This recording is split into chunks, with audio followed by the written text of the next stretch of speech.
Tuhan firman-Mu ajaib, kekal meski gunung menghilang. Tiada huruf yang gagal, tak terpatahkan siasat. Hidup seperti-Mu ya Allah, lebih dari emas.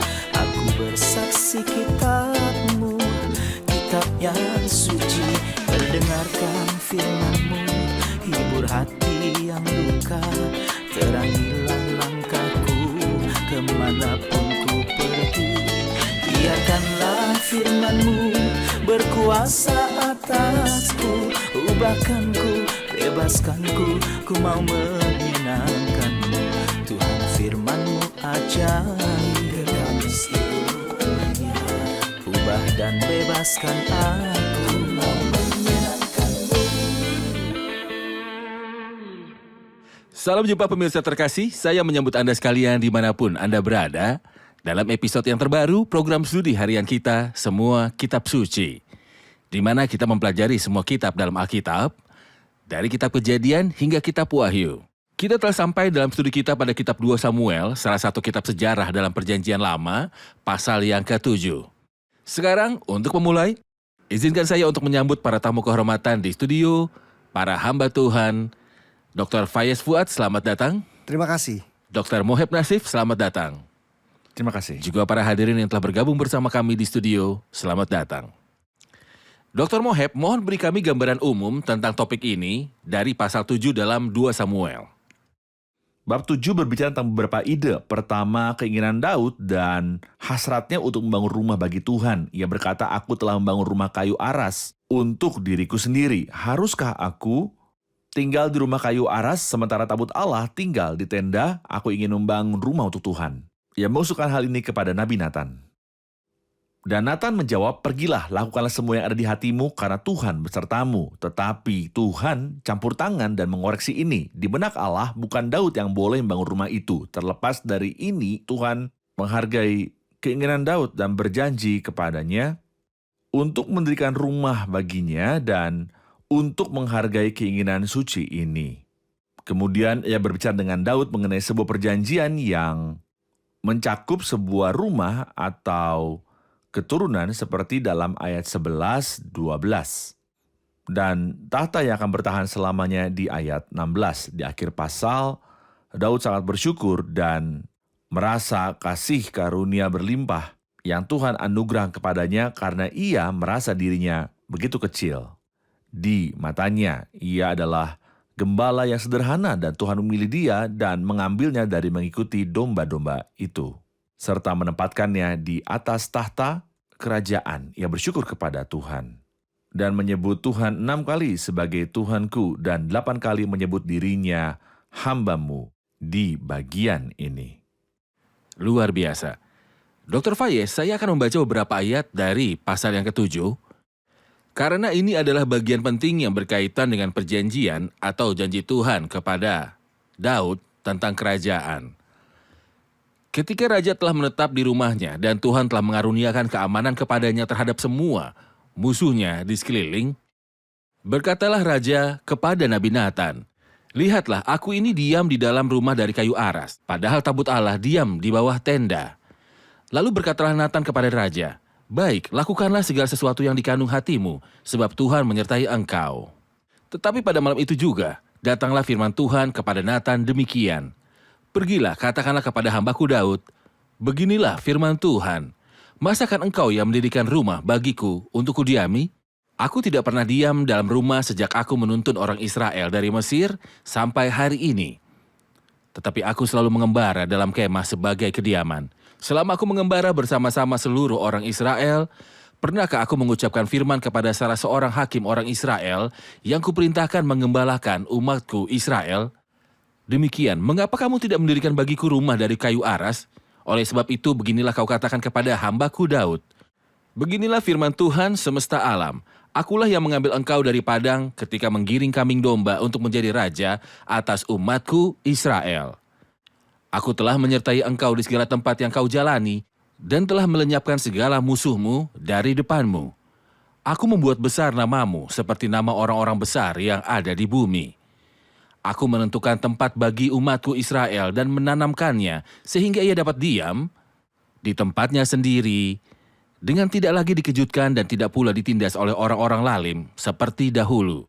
Sejak aku mengangkat hakim-hakim atas umatku Israel, aku mengaruniakan keamanan kepadamu daripada semua musuhmu. Juga diberitahukan Tuhan kepadamu, Tuhan akan memberikan keturunan kepadamu. Apabila umurmu sudah genap dan engkau telah mendapat perhentian bersama-sama dengan nenek moyangmu, maka aku akan membangkitkan keturunanmu yang kemudian anak kandungmu dan aku akan mengokohkan kerajaannya. Dialah yang akan mendirikan rumah bagi namaku dan aku akan mengokohkan tahta kerajaannya untuk selama-lamanya.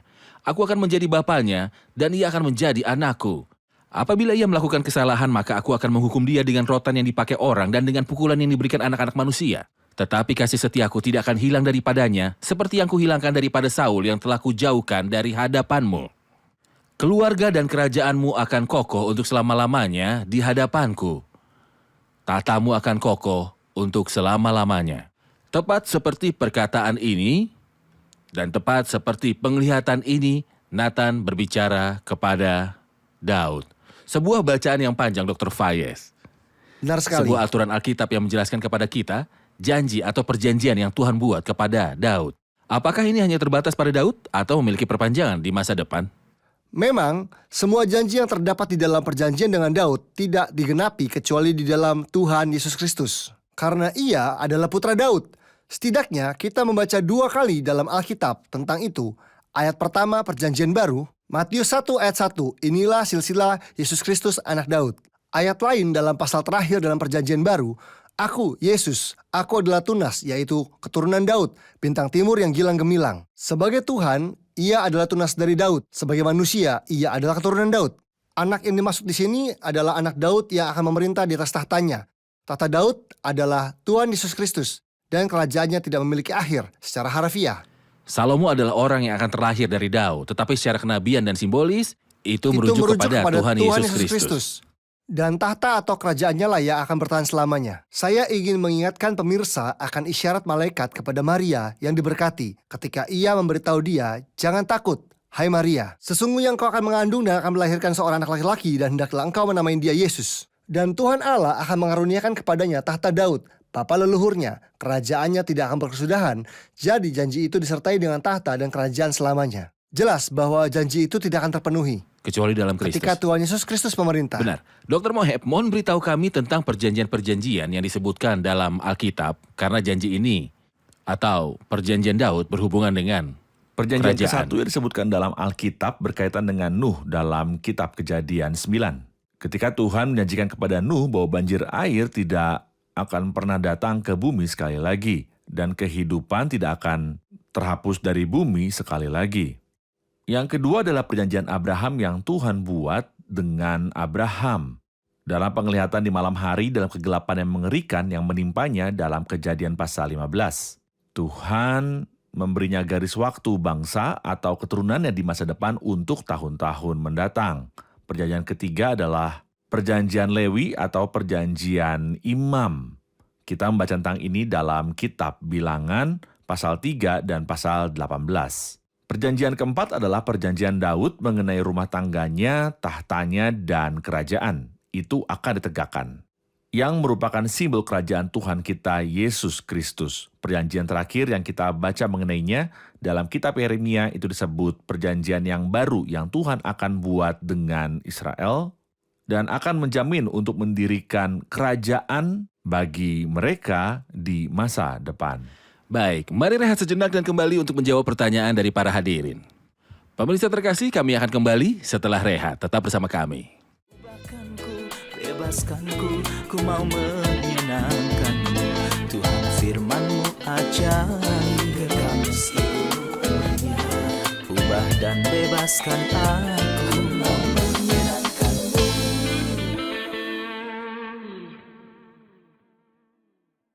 Kami kembali pemirsa terkasih untuk menjawab pertanyaan dari hadirin di studio.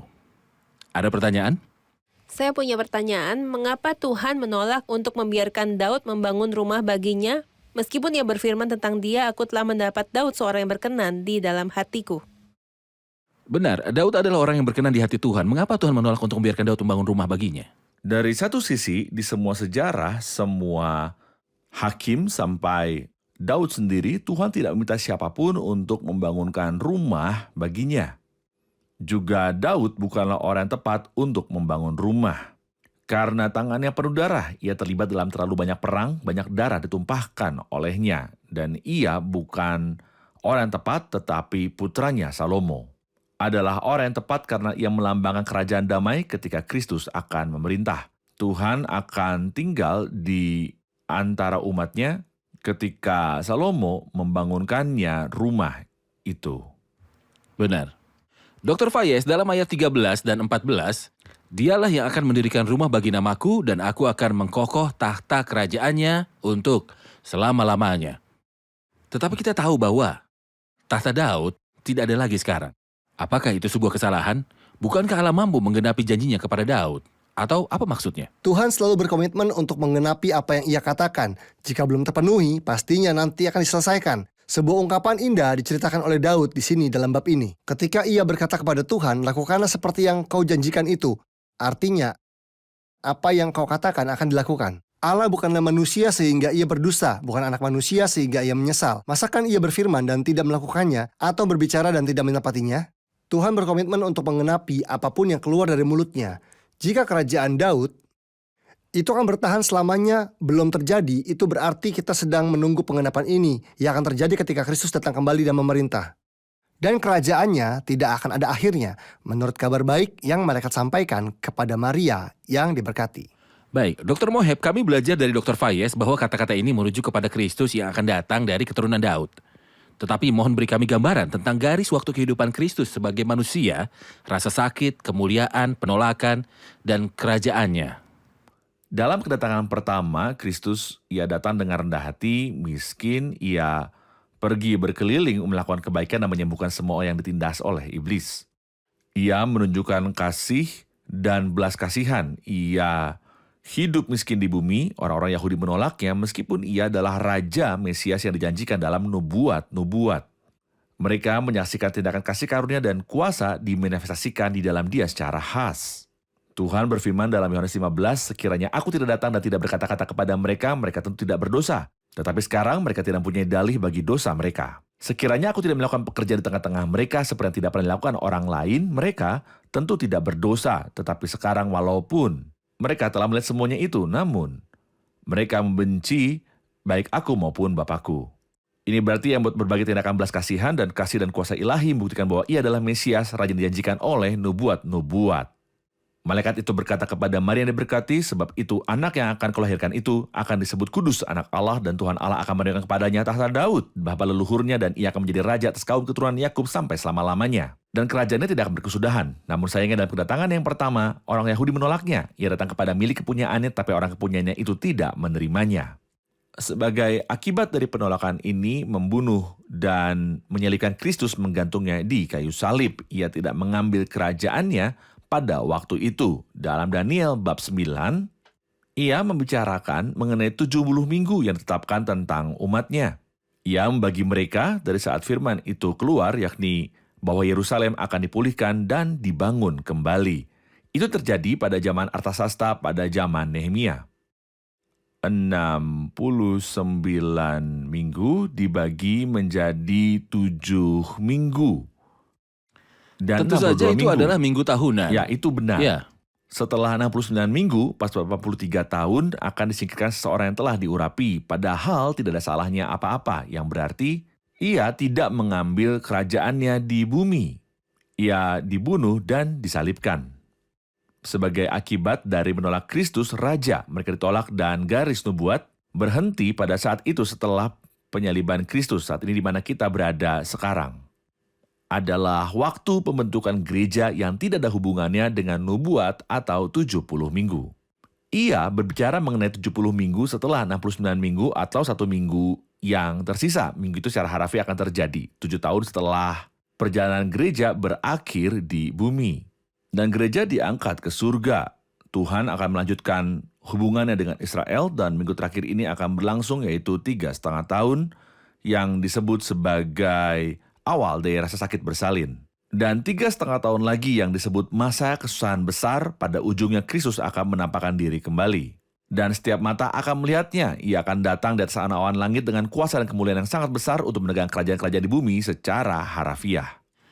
Jadi, kata-kata di sini merujuk kepada Kristus sebagai keturunan Daud dan bukan Salomo itu sebagai anak benar. Daud. Mohon komentar Anda pada ayat 13 dan 14. Dialah yang akan mendirikan rumah bagi namaku.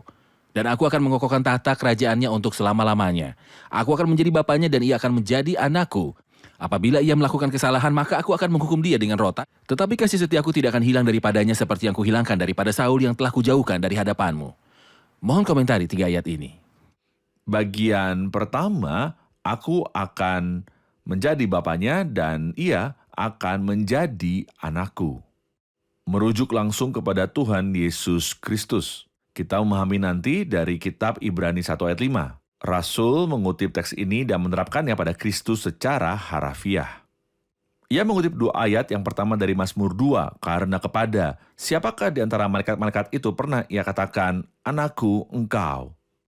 Engkau telah kuperanakan pada hari ini, dan ayat selanjutnya, dan aku akan menjadi bapaknya dan ia akan menjadi anakku. Mazmur 2 melambangkan pada kita fakta belaka pada mulanya, anakku engkau telah kuperanakan pada hari ini. Tetapi ayat 2 menunjukkan kepada kita bahwa Kristus sementara ia adalah manusia di bumi, ia menikmati hubungan anak dengan Bapa. Pada setiap hari dalam hidupnya, aku akan menjadi bapaknya dan ia akan menjadi anakku. Ayat-ayat yang tersisa mengacu kepada Salomo. Apabila ia melakukan kesalahan, maka aku akan menghukum dia dengan rotan yang dipakai orang. Tetapi kasih setiaku tidak akan hilang daripadanya seperti yang kuhilangkan daripada Saul. Jelas ayat-ayat ini tidak akan pernah merujuk kepada Kristus. Kata-kata ini Ia tidak memiliki pernah dosa. diterapkan kepada Kristus sama sekali. Baik, kita akan rehat sejenak dan kembali untuk menjawab pertanyaan hadirin. Pemirsa terkasih, kita akan berjumpa kembali setelah rehat. Bebaskanku, ku mau menyenangkanmu. Tuhan firman-Mu ajaib, kekal seluruhnya. Ubah dan bebaskan aku, mau menyenangkanmu.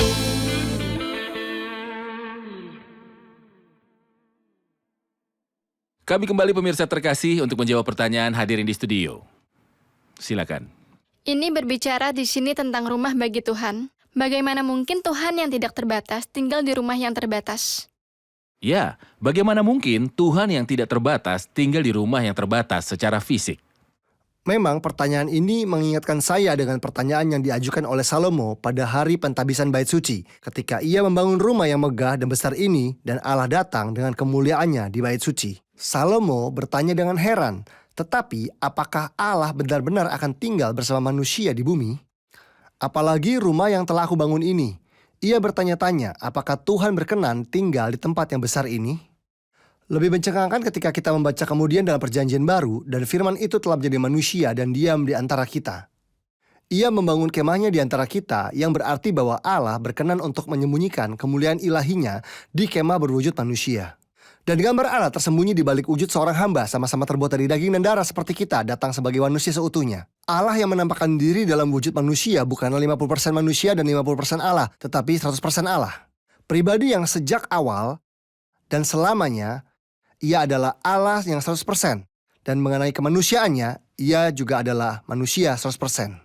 Ini adalah rahasia. Itulah sebabnya ia disebut ajaib, bahwa keilahian dan kemanusiaannya sekaligus datang sepenuhnya dengan cara yang ajaib seperti Anda ini. ingin mengatakan bahwa tempat tinggal Allah di dalam rumah tidak membatasi Allah. Dan penampakan Allah dalam tubuh jasmani tidak berarti bahwa Allah tidak hadir di mana-mana. Itu sudah pasti. Oke, Anda menyebut sesuatu yang sensitif. Anda mengatakan bahwa Kristus manusia yang hidup di bumi dalam tubuh yang terbatas. Kemanusiaan dan keilahian yang penuh ada dalam dia. Tentu saja itu adalah ayat yang jelas, sebab dalam dialah berdiam secara jasmania seluruh kepenuhan kealahan. Oke, beri saya... Kristus selalu Allah sejak awal dan selamanya. Beri saya satu petunjuk yang menegaskan bahwa yang bergerak dan melakukan mujizat bukanlah seorang nabi belaka, namun ia adalah Allah. Kita Satu menemukan saja. petunjuk bahwa kemanusiaannya muncul dalam banyak situasi. Ketika ia lelah, ia tidur, ia merasa haus, dan merasa lapar. Dalam semua Ini sebagai situasi manusia. di mana kemanusiaannya muncul, sesudah itu ia akan menyatakan keilahiannya. Misalnya ketika ia menangis di makam Lazarus. Setelah itu, ia langsung memerintahkan, "Lazarus, keluarlah." Misalnya, keilahiannya muncul ketika ia meredakan badai, ketika ia menggunakan 5 roti dan 2 ikan untuk memberi makan setidaknya 15-20 ribu orang. Ini membuktikan keilahiannya, baik manusia Kemanusiaannya maupun berarti ia Allah. adalah manusia, keilahiannya berarti ia juga Allah. Saya pikir ia mengatakan di tempat lain mengenai tubuhnya, rombak bait Allah ini. Dan dalam 3 hari, aku akan mendirikannya kembali. Terima kasih Dr. Fayez. Dalam Ya. percakapan ramah dengan Nikodemus, ia berkata tidak seorang pun yang naik ke surga, kecuali dia yang turun dari surga, anak manusia yang ada di surga, sementara ia berbicara kepadanya secara langsung di bumi, namun dialah yang memenuhi alam semesta dengan keilahiannya. Dr. Moheb, dalam 1 menit mohon beritahu kami tentang reaksi Daud terhadap pesan ini. Status hatinya ketika ia menyebut Allah nanti.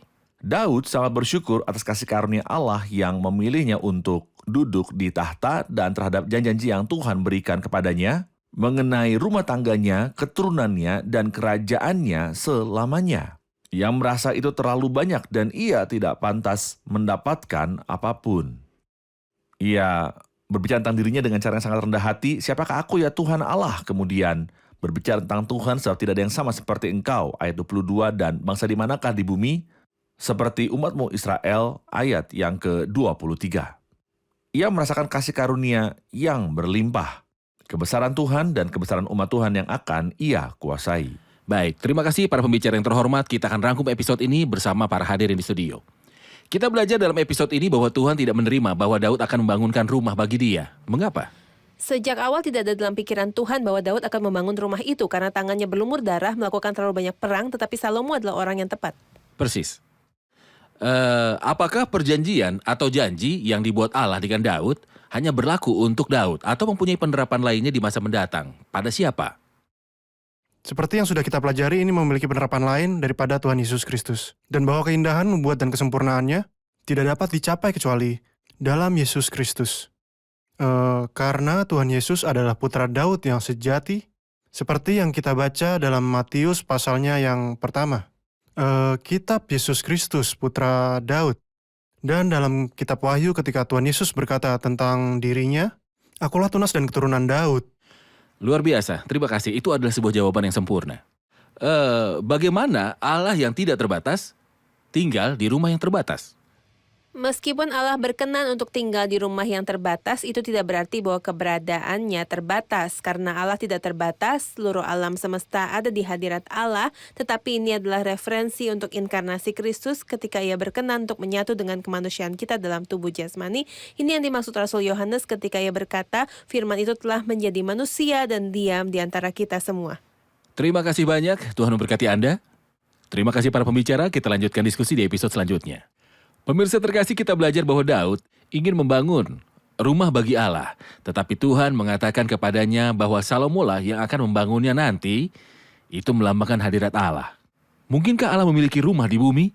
Bagaimana Allah yang tidak terbatas dapat tinggal di rumah yang terbatas? Namun kita juga belajar bahwa ini adalah sebuah persoalan yang jauh melampaui. Sebuah rumah, seluruh persoalannya memberitahu kita bahwa firman Tuhan menampakkan diri dalam wujud manusia dan diam di antara kita. Kristus di bumi adalah Allah yang menampakkan diri dalam wujud manusia. Ia memiliki sifat kemanusiaan penuh tanpa dosa, seperti yang ia katakan kepada orang-orang Yahudi. Siapakah di antaramu yang membuktikan bahwa aku berbuat dosa? Ia adalah yang kudus, lahir tanpa dosa, manusia seutuhnya, merasa haus dan lapar. Ia berjalan dan juga tidur. Tapi di saat yang sama, ia adalah Tuhan yang menampakkan diri dalam wujud manusia. Ia adalah Tuhan dengan nama-nama ilahi. Ia adalah Tuhan yang melakukan perbuatan-perbuatan ilahi. Ia mencipta. Ia mengampuni dosa. Ia memukam badai. Ia adalah Allah. Ia memiliki atribut ilahi yang mengatakan tentang dirinya, sebab di mana 2 atau 3 orang berkumpul dalam namaku, di situ aku ada di tengah-tengah mereka. Yang bisa berada di antara mereka yang berkumpul di mana-mana hanya Allah yang tidak terbatas. Alkitab berkata tentang dia, Yesus Kristus tetap sama baik kemarin maupun hari ini dan sampai selama-lamanya. Ia maha hadir. Dalam Yohanes 8 ayat 58, sesungguhnya sebelum Abraham jadi, aku telah ada. Aku adalah Yehova, aku adalah Allah yang maha hadir. Karena Kristus adalah Allah, ia membuktikan dengan perbuatan, sifat, dan nama-namanya bahwa ia adalah Allah yang menampakkan diri dalam wujud manusia. dan Ia ingin tinggal dalam hatimu. Maukah Anda membuka hati bagi Kristus? Maukah Anda menyambut Dia dalam kehidupan dan rumah? Jika Anda menyambutnya dengan sebagai Tuhan dan Juru Selamat ke dalam hidupmu dan membiarkan Dia di dalam hatimu, Anda akan menikmati damai dengan Tuhan. Dan pengampunan dosa yang tidak pernah bisa dibeli dengan uang ataupun dengan kunjungan ke tempat-tempat suci atau dilakukan lewat perbuatan-perbuatan. Pengampunan dosa hanya tersedia melalui darah Kristus. Pemirsa terkasih, sampai jumpa di episode selanjutnya. Tuhan menyertai.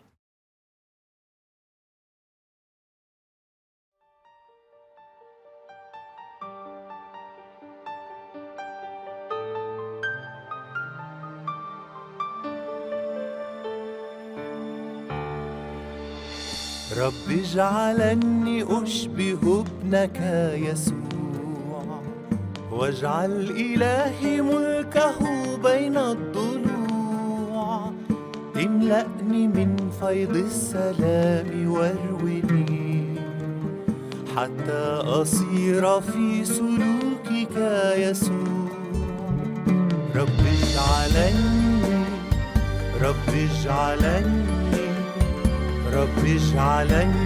أشبه ابنك يسوع رب اجعلني مثله في ذي الحياة عبدا مطيعا باذلا حتى دماء مستسلما لكل أمر خاضعا حتى الصليب معلنا حب الإله رب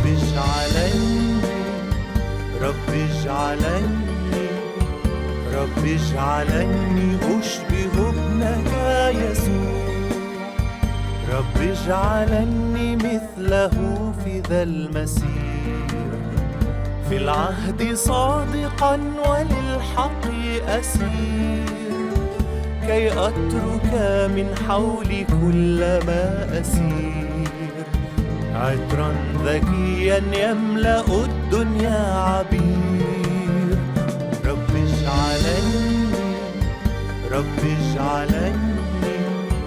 رب اجعلني أشبه ابنك يسوع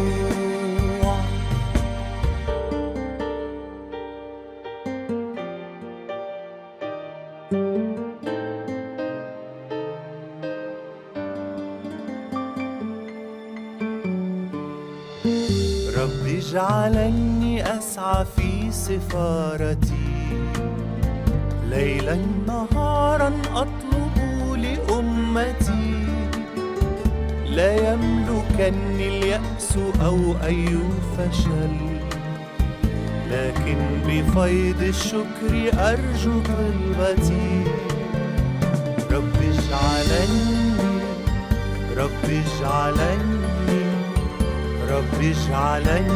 أشبه ابنك يسوع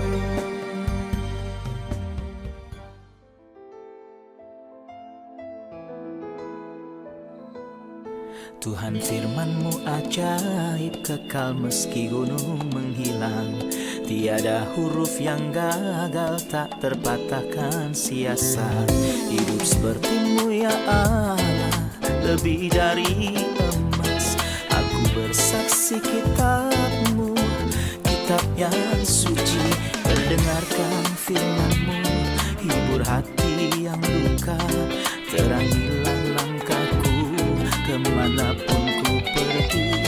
Biarkanlah firman-Mu berkuasa atasku. Ubahkanku, bebaskanku, ku mau menyenangkan-Mu. Tuhan, firman-Mu ajaib, ubah dan bebaskan aku.